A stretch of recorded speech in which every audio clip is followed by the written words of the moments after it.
C'est mon épisode préféré. Cartman essaye de voler avec des ailes en carton. Il saute du toit et tombe dans le coma. Sauf que dans la chambre d'à côté, une victime d'un tueur en série. Quelqu'un qui coupe la main gauche de ses victimes. Et un inspecteur de police, visiblement pas très futé, est convaincu que Cartman a développé de vraies capacités psychiques. Alors il l'engage pour résoudre l'affaire. Cartman joue le jeu immédiatement, il accuse des innocents au hasard, encaisse les récompenses et pendant ce temps, le vrai tueur continue. They're never gonna catch the serial killer. He's too smart. Do you want to see my cotton panties? C'est ça qui rend l'épisode vraiment glauque. En arrière-plan, des gens se font mutiler et tuer, et au premier plan, un gamin de 8 ans voit des adultes innocents en prison par pur égoïsme. La police est tellement incompétente, et Cartman tellement sans scrupules, que la situation empire à chaque scène. Et personne ne tire les leçons. C'est ça que je kiffe. Quand South Park dépasse complètement les limites. Dans La mort d'Eric Cartman, c'est pareil. Ce dernier mange tout seul toutes les peaux de poulet d'un énorme seau de KFC commandé pour tout le groupe. C'est la goutte de trop, ses amis décident collectivement de l'ignorer. Totalement, plus un mot, plus un regard, et lui incapable d'imaginer que quelqu'un puisse volontairement ne plus lui parler. Conclut qu'il est mort, qu'il est un fantôme. It's almost as if I were dead. Le seul qui continue à lui répondre, c'est Butters. Parce que lui, évidemment, n'a pas été mis au courant. Du coup, il le voit réapparaître et panique complètement. Butters.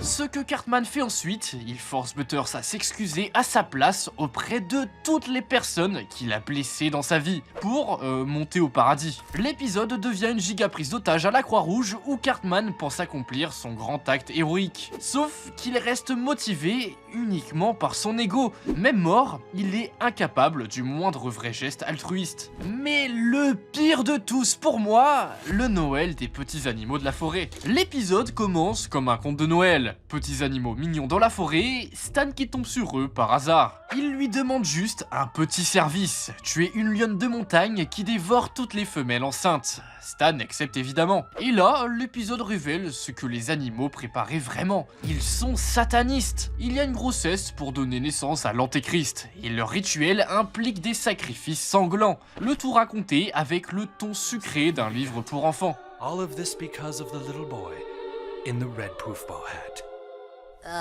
Dernier twist, tout était une histoire inventée par Cartman pour humilier Kyle devant sa classe. C'est souvent classé meilleur épisode de Noël de South Park, voire dans les meilleurs épisodes tout court, parce qu'il dynamite complètement le format du spécial de Noël. C'est un concentré de tout ce que les fans aiment dans le côté le plus dark et le plus what the fuck de la série. Et aujourd'hui, on va passer en revue nos épisodes préférés. Écoute Seth, mais qu'est-ce que tu fais? J'ai un petit problème. Quoi? Je crois bien qu'il y a un hacker sur le réseau. Non, attends, t'as pas utilisé CyberGhost VPN? Il faut absolument, ça te protège des hackers et masque ton adresse IP. Il a fait quoi? Pourquoi il a pas utilisé CyberGhost VPN, Trekim? Oh, stop! Vous avez bien vu ce qu'on fait à ceux qui font comme Biku. Regardez comment c'est pratique. Tu peux changer ta localisation sur plus de 11 000 serveurs dans plus de 100 pays. Du coup, tu contournes les géorestrictions et tu accèdes à des catalogues bien plus complets qu'en France sur 40 plateformes de streaming différentes. Nous, on a la chronologie des médias, super relou n'est-il pas, mais tu peux débloquer un tout autre catalogue en te connectant aux États-Unis par exemple. Et ça marche aussi pour les sites un peu coquins récemment interdits. Et comme le sketch de tout à l'heure, CyberGhost te protège des hackers, même sur un Wi-Fi public. Politique stricte, no logs, aucune de tes données n'est enregistrée. Un autre avantage, fais des économies sur tes voyages. Billets d'avion, hôtel, en passant par une IP locale, les prix sont toujours plus bas. La même pour les plateformes de streaming. Netflix en Égypte, c'est 2,33€ par mois, 6 fois moins cher qu'ici. 38 millions d'utilisateurs, une excellente note sur Trustpilot, compatible PC, mobile, console, Smart TV et jusqu'à 7 appareils protégés simultanément. Pratique pour la famille ou les amis. Service client en français 7 jours sur 7, satisfait ou remboursé sur 45 jours.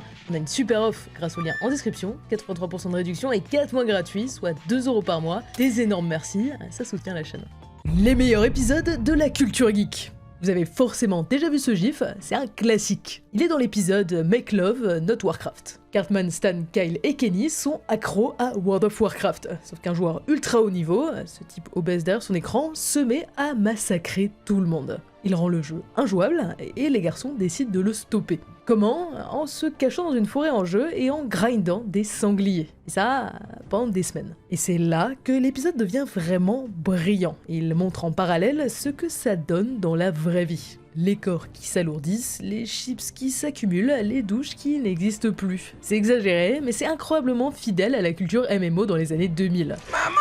Mes chiottes! Comment, chérie? Mes chiottes! Mes chiottes! Les scénaristes ont travaillé directement avec Blizzard pour avoir des séquences de jeu le plus réalistes possible, en utilisant des vraies animations de World of Warcraft. C'est du machinima, un style quasi inédit à la télé à l'époque. L'épisode se fout des no-life avec une véracité totale, tout en étant une lettre d'amour ultra documentée à WoW. Vous sentez vraiment que les mecs connaissent le jeu de l'intérieur. Ça lui a valu l'Emmy Award du meilleur programme d'animation. Autre épisode du style, c'est Guitar Zero, une parodie du jeu Guitar Hero. Stan et Kyle explosent le score d'une map sur le jeu devant leurs potes, un agent les repère, contrat, soirée, fan, juste pour avoir gratté frénétiquement une guitare en plastique dans un salon. Toute la structure de l'épisode est calquée sur les biopics de rockers classiques, l'agent, le label, le succès, les drogues, la chute, la réconciliation. Sauf que chaque étape est remplacée par des mécaniques de jeux vidéo ridicules. La pression fait exploser l'amitié entre Stan et Kyle, Stan se fait manager, vire Kyle, s'enfonce dans Hero in Hero, un jeu où tu poursuis un dragon sans jamais l'attraper. Catch me! Come on! Catch me! What's wrong? Follow me! C'est une métaphore tellement claire sur l'addiction au score et à la dopamine des jeux, et elle arrive naturellement dans l'épisode, sans être appuyée. En plus de ça, il est diffusé 10 jours après la sortie de Guitar Hero 3. Le timing est parfait. Pire, avec cette parodie de Facebook, dans Vous avez 0 amis. Cartman, Kyle et Kenny créent un compte Facebook pour Stan sans lui demander. Et là, toute la ville commence à l'ajouter et à l'harceler pour qu'on l'accepte. Stan veut supprimer son profil. Et là, il se fait littéralement aspirer dans un univers virtuel à la Tron. Son profil Facebook est devenu une entité gigantesque qu'il doit affronter en combat final. Pendant ce temps, Kyle perd tous ses amis Facebook parce qu'il a eu la mauvaise idée d'accepter Kip Doherty, un gamin avec 0 amis. Et Cartman, lui, anime une émission parodiant Mad Money, où il analyse le cours des amis comme des actions en bourse. L'épisode arrive exactement au moment où Facebook est devenu impossible à éviter, l'obsession du nombre d'amis, la jalousie en ligne, Farmville qui dévore les journées, tout y est. Plus de 3 millions de téléspectateurs en tête des audiences câblées chez les 18-49 ans, très bien accueillis par la critique. Quand South Park se moque du monde réel, Vous aimez les bitonnets de poisson? Putain, j'adore ça!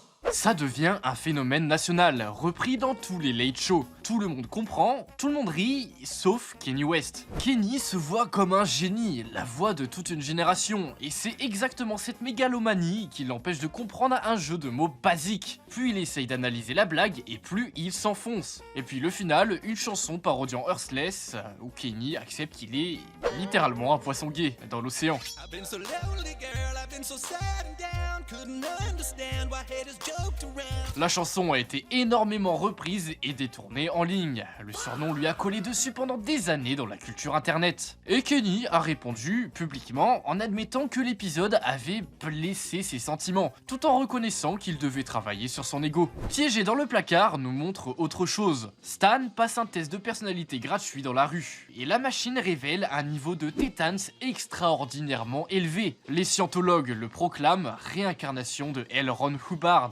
leur fondateur. Et là, l'épisode fait quelque chose d'assez dingue. Il explique un truc en voix off, avec le texte à l'écran. The frozen alien bodies were loaded onto Xenu's galactic cruisers. En parallèle, Tom Cruise se réfugie dans le placard de Stan et refuse d'en sortir. Running gag sur toute la fin de l'épisode. L'épisode a mis la scientologie dans une rage noire. Une rediffusion a été annulée peu après et Comedy Central l'a classé parmi les 10 South Park qui ont changé le monde. Nomination au Emmy, top 100 de TV Guide. Ce qui le rend culte, c'est qu'il ose dire frontalement ce que peu d'émissions grand public osaient dire à l'époque sur la scientologie, avec des moyens d'animation simples et sans jamais reculer. Puis, un gros classique, il se moque des élections présidentielles américaines de 2004 dans Poire à lavement et sandwich au caca. Après une manif de PETA contre la vache comme mascotte de l'école, les élèves doivent élire un nouveau symbole. À cause d'une blague des garçons, les deux candidats les plus populaires finissent par être une poire passoire à lavement et un sandwich au caca. Stan refuse de voter, il trouve que choisir entre ces deux options grotesques ne sert à rien. Résultat, il se fait bannir de South Park et Puff Daddy le harcèle avec sa campagne Vote or Die pour qu'il vote quand même. Le sentiment que dans certaines élections, tout le monde a le choix entre deux mots à peine différents et que la pression sociale autour du vote finit par être plus importante que le débat sur la qualité réelle des candidats. L'épisode est ressorti et cité à chaque cycle électoral depuis, parce que le message reste pertinent. Personne n'est épargné, les politiciens, les militants, les célébrités engagées et même Stan qui refuse de choisir. Tout le monde en prend pour son grade. Un autre épisode super marquant, Medicinal Fried Chicken. Le KFC de South Park ferme, il est remplacé par un dispensaire de cannabis médical. Nouvelle loi, les fast-foods sont interdits dans les quartiers pauvres. Randy est dévasté.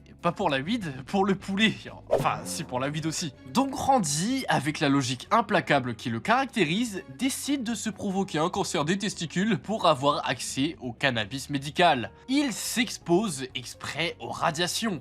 Ça marche, et un peu trop bien. Ses testicules gonflent encore, jusqu'à devenir tellement énormes qu'il ne peut plus marcher normalement. Alors il se déplace en les utilisant comme un ballon sauteur. Pendant ce temps, Cartman a rejoint un cartel illégal de poulet frit, organisé exactement comme un trafic de drogue à la Scarface. Hiérarchie, territoire, négociation tendue pour du KFC. La mise en scène, les dialogues, l'ambiance, ce qui rend cet épisode fort, c'est que derrière le gag débile, il y a une vraie satire. L'hypocrisie autour du cannabis légalisé et les lois sur la malbouffe dans les quartiers défavorisés. Les gens prêts à tout pour contourner le système. Le gros gag est là pour dire quelque chose d'un peu plus intelligent. Mais surtout, Randy sur un ballon de couilles. Et enfin, finissons sur ce classique. Le retour de la communauté de l'année des 2 tours. Les garçons sont à fond dans leur jeu de rôle Seigneur des Anneaux. Les parents de Stan leur demandent de rapporter une cassette chez Butters. Sauf qu'à cause d'un mélange, c'est un porno hardcore qui part chez lui. Quand les adultes s'en rendent compte, panique totale, ils envoient les gamins dans une quête pour récupérer la cassette et la ramener au vidéoclub. Et Butters, lui, qui a regardé le film sans comprendre ce qu'il voyait, devient obsédé. Comme si c'était l'anneau unique, il veut pas le lâcher et il murmure dessus dans le noir. Transposer fidèlement toute la structure du Seigneur des Anneaux dans ce problème ultra terre à terre, la quête épique, l'objet maudit qui corrompt son porteur, les orques et la montagne du destin remplacée par le vidéoclub. Juste bravo. Les épisodes les plus profonds. Genial O est un de mes épisodes préférés. Cartman se déguise en robot pour piéger Butters. Plan simple, se faire passer pour son nouvel ami, soutirer ses secrets les plus humiliants et s'en servir contre lui. Butters tombe complètement dans le panneau, il confie tout. Et puis, il mentionne innocemment qu'il possède une cassette. Cartman, déguisé en Britney Spears, en train de se frotter à un carton de Justin Timberlake. C'est hilarant, et Hollywood le remarque. Les studios récupèrent Cartman et l'exploitent pour générer des idées de films débiles. Puis l'armée intervient, convaincue d'avoir mis la main sur une arme secrète. Bon, on est d'accord, ça n'a aucun sens. Le final, Butters projette la cassette compromettante devant toute l'école. Ce que l'épisode fait de brillant, c'est l'inversion complète des rôles. Cartman, d'habitude c'est le prédateur, ici il est prisonnier de sa propre arnaque et devient le jouet de Butters, des studios, de l'armée. Même style avec cet épisode de la saison 7. Kyle organise son anniversaire à Casa Bonita, le restaurant mexicain de rêve de Cartman, sauf que Kyle refuse de l'inviter à cause de son comportement. Du coup, Butters prend sa place. Cartman élabore un plan, il convainc Butters que l'apocalypse est imminente et le cache dans un abri anti-atomique. Butters disparaît, toute la ville le recherche. Pendant ce temps, Cartman est à Casa Bonita et en profite pleinement. Et quand les gens découvrent ça, ils tentent de fuir en courant de décor en décor avant de se faire arrêter. Et sa réplique finale face aux conséquences, Was it worth it? Totally. c'est ça qui résume l'épisode et Cartman en général. Régulièrement classé numéro 1 des meilleurs épisodes de South Park. Et les créateurs ont même fini par racheter le restaurant Casa Bonita dans la vraie vie. Enfin, Scott Tenorman doit mourir. Cartman se fait arnaquer. Scott Tenorman, un lycéen roux, lui vend ses poils pubiens en lui faisant croire que ça le fera devenir un homme. Quand Cartman comprend la supercherie et tente de récupérer son argent, Scott le ridiculise. Encore et encore. Il le fait supplier, lui fait chanter qu'il est un petit cochon, brûle son argent devant lui. Ce que Cartman prépare en réponse dépasse tout ce qu'on a pu voir dans la série jusque-là. Sans spoiler complètement, ça implique un concours de chili, les parents de Scott et une révélation finale devant Radiohead qui traite Scott de loser en larmes. La fin est citée comme l'un des dénouements les plus sombres de l'histoire de l'animation comique, même dans une série déjà extrême. Le mélange de manipulation et de cruauté froide, 9 sur IMDb, régulièrement dans le top 5 des meilleurs épisodes de la série. C'est là où Cartman bascule. Avant ça, c'est un sale gosse. Après ça, c'est autre chose. Quand South Park devient des films. 22 minutes d'épisode, c'est court, non? Et si on prolongeait les histoires dans plusieurs Imagination Land, 3 épisodes durant la saison 11. Les garçons découvrent un monde où vivent toutes les créatures imaginaires. Luke Skywalker, Astro Boy, Popeye, les pires monstres, tout cohabite dans Imagination Land. Et des terroristes l'attaquent pour s'approprier notre imagination. Fuck no! Et en parallèle, le gouvernement américain panique face au post-11 septembre et veut balancer une bombe nucléaire dessus. 3 épisodes, une bataille finale apocalyptique et une réflexion méta sur le pouvoir des histoires. Un casting énorme de personnages, un timing comique parfait sur 3 épisodes et Butters en héros inattendu qui vole littéralement la trilogie. On aura même droit à un DVD version film étendu et non censuré, la même qu'avec la trilogie Black Friday de la saison 17. South Park se prépare au jour le plus violent de l'année, les soldes du Black Friday. Et les gosses se livrent une vraie guerre médiévale pour décider qui dominera la guerre des consoles. Xbox One contre PlayStation 4. Le tout parodiant directement Game of Thrones.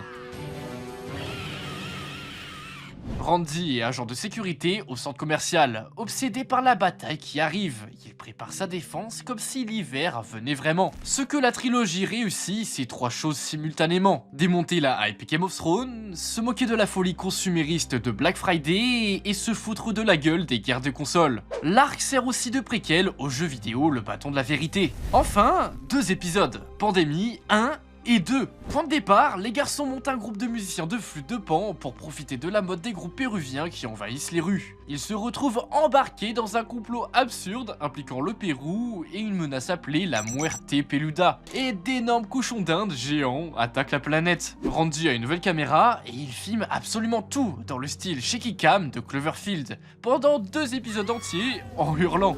Oh my god, oh my god, oh my god! Go, Randy, run! Gotta get out!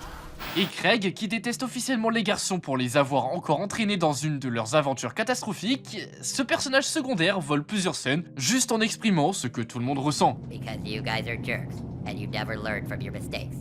And that's why everyone at school thinks you guys are assholes. Un énorme merci à CyberGhost VPN, protégez-vous et faites des économies en contournant les géorestrictions pour seulement 2 € par mois grâce au lien en description. On espère que cette vidéo vous aura plu. Cette liste n'est bien évidemment pas exhaustive, alors dites-nous en commentaire vos épisodes préférés. Le like, l'abonnement, c'était Ikutsen et Meili, ciao tout le monde.